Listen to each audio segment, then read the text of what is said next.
مصر بين تظاهرات والتراسين وبلاك بلوك.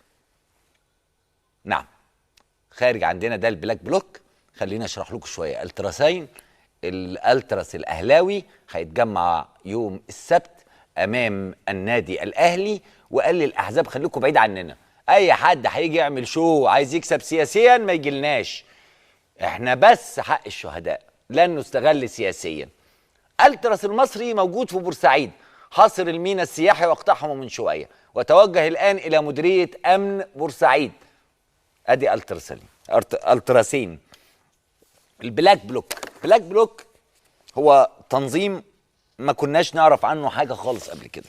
هي مجموعه أناركية لا تؤمن بحاكم أو سلطان. عندما تكون البلاد في حالة من الفوضى بتقول لك نحن ندافع عن حقوق الشعوب ولا نعترف بحاكم أو سلطان، لا توجد سلطة علينا. مجموعة قامت بعمليات كبيرة خاصة في سياتل في مؤتمر منظمة التجارة العالمية، وعملوا مجموعة من الأحداث، بدأوا يظهروا في مصر يعلنوا عن نفسهم في مواقع على الفيسبوك، بيرتدوا الزي الأسود والقناع، قناع بيغطوا وشهم تماما. ما نعرفش عنهم حاجات كتير، بيقولوا انه منضم إليهم شباب من الألتراس. بدأوا يظهروا النهاردة أمام مجلس الشعب والشورى، بيعلنوا أن هدفهم هو إسقاط النظام، وبيقولوا ان احنا ملناش دعوة بالجيش ولا الشرطة وانسوا، لكن مش هنقبل الهيمنة الإسلامية، لكن لو حد قرب لنا هو الموت. كمان قالوا انهم جايين لنا باركولنا، جايين مدينة الإنتاج الإعلامي لمواجهة أي اعتداء على المواطنين.